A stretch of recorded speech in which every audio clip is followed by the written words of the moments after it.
Franck Bernède is a fourth-generation cellist and ethnomusicologist from Dijon, France. After spending over 30 years in the Himalayas, studying Himalayan folk songs and the musical traditions of the Newar people, Franck took a sharp turn in life and moved to Taiwan. What brought him here? And what's more, why did he stay?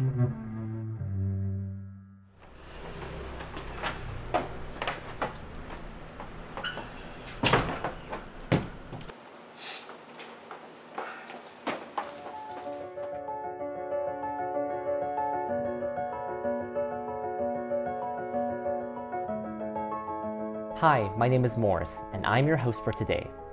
As an actor myself, I am always down to meet new people and hear their stories, specifically those within the artistic realm.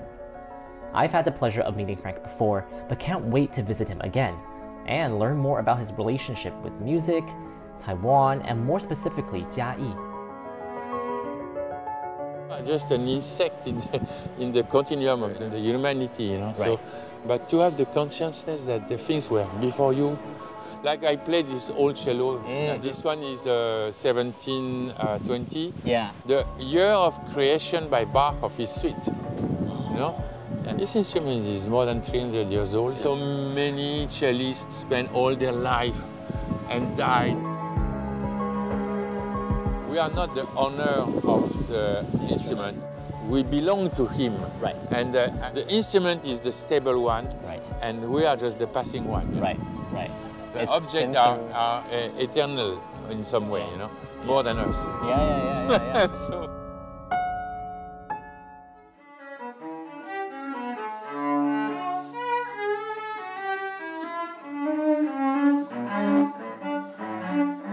It's a really nice space, and I know you have a few paintings in here from yourself. Yeah.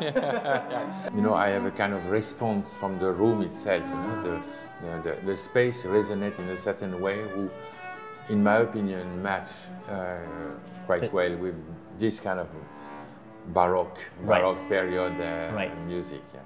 Everything can be used to inspire what we are doing. You know. Here in Taiwan, you know, there is so many interesting artists. Time to time, I like to collaborate with them. Even we doesn't have common language because I don't speak really Mandarin. But you know, music become medium in the communication. It's a universal language. Yeah, in some way. Yeah. But his painting is also universal. Yes. In some his way. gestures. Yeah, the gesture in painting. Music, art in general was just a way to live, you know, in the family, you know, and so we never thought to become professional. We just become what we were from the very beginning, you know. After spending the afternoon chatting with Franck about his relationship with music, I was invited to his private solo performance.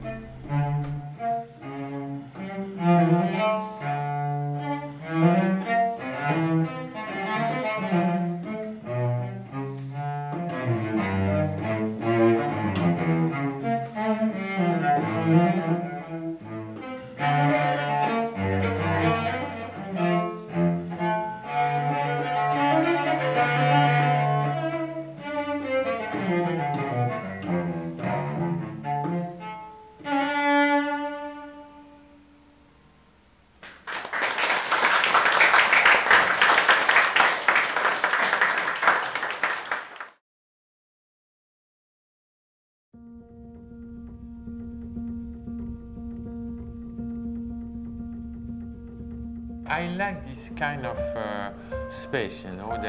I like to play for few people and to be in contact with the people. Yes. Even if I'm like this, you know, I feel the audience, you know. Yeah, I was noticing your breathing and your it's like a sport. Yeah, it's a kind of sport. Yeah. you can't perform this in the summer in Taiwan. No, it's impossible.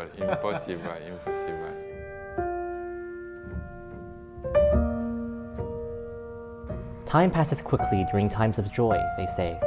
Well, that certainly holds true for a performance by Franck. Now I wonder what a performance in his hometown in Chiayi would feel like.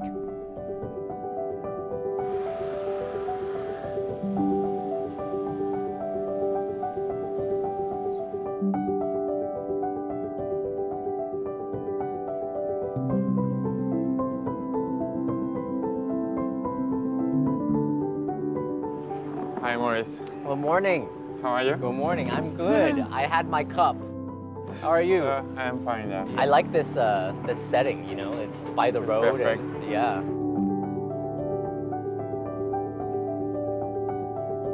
You know, in Nepal, there is this kind of places and where I used to take my breakfast and talk with people to collect informations when I was doing some research. You know, you are going to tea stall and then you ask, do you know some musician around and like this, you know. And things goes like this naturally and you learn from the people.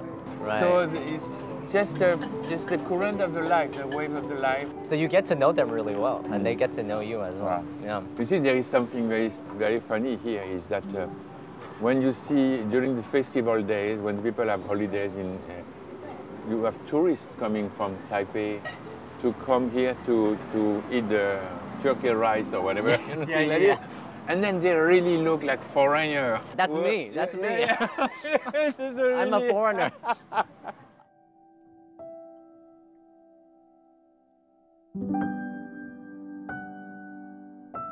Do you find the religion or the way people approach religion similar between here and Nepal? In Nepal? Yeah.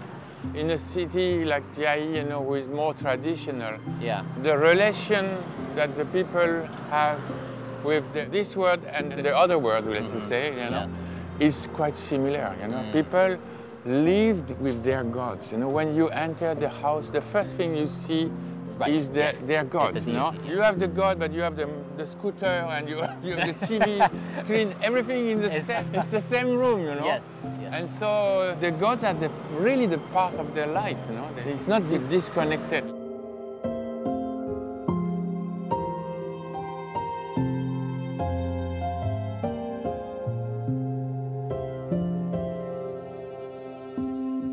It's always really nice and peaceful here. Yeah. It's in the alleyway, so it's not on the streets. Yeah. It's a good place for inspiration. I'm wondering what made you want to start opening your house to the community? You know, it's so hidden. Why do you want to open it to the public? I am in favor of the local against the global. Means that I think it's extremely important to, you know, to bring the culture, you know, and to share the culture at the local level. Now there is a kind of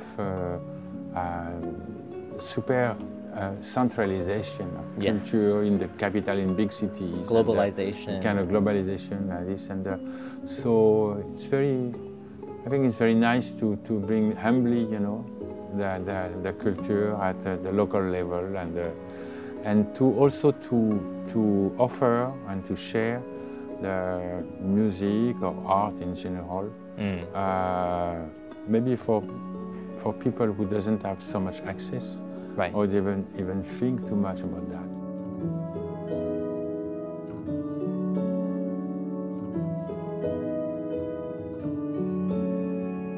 In those days, I was playing in symphonic orchestra and playing chamber music. In Europe? And in Europe, in Europe. And then suddenly you are in front of a single man in the mountain in the night with a small drum, you know, making few beatings and telling the story of ancestors, warriors, you know, kings of the past, you know, love story, magic stories, you know, among the sky, the stars around us, and this kind of minimalism, you know. Right. And I was so impressed by the power of expression, the power of kind of magic, you know, of these wandering musicians. Those musicians were not only storytellers and you know, simple singers, but they operate as a kind of medium or intercessor, you know, between this world and the other world, where the people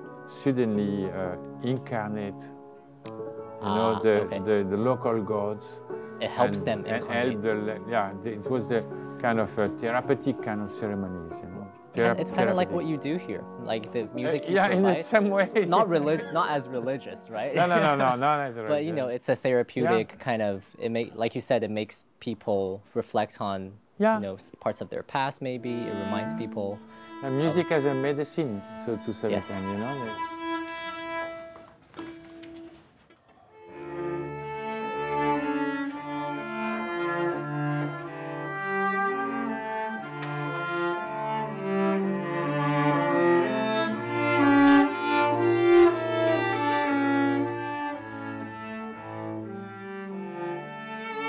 I feel extremely happy to live in Taiwan. I learn a lot of things. In these days, we are so much in trouble everywhere in the world, you know. To find this kind of harmony among the people is quite a rare phenomenon, I think. I think that's so interesting you say that, because I think for a lot of people who maybe they've never been to Taiwan, or they probably don't know much about Taiwan, all they know about Taiwan is its relationship with China. You know, it's like the tension, and they think it's really dangerous here. Yeah, most of my friends say, "Why are you living in Taiwan?" You know, I say, "I live in Taiwan because I'm sincerely happy there." You know, I have good friends. I have people respect my work, and they support my work, and I learn from Taiwanese also. And this is the land of humanism. You know, when you look, for example, the particularity of the Chinese Buddhism in Taiwan, they call themselves a humanism Buddhism, you know, and so they develop this kind of, you know, sympathy for other and the respect for other. Yeah. So is that a kind of compassion, you know, a compassion also for other, natural compassion. And so, of course, there is criminal everywhere, there is bad people everywhere, but at the global level of the interrelationship with the people here, this is amazing, you know. Right.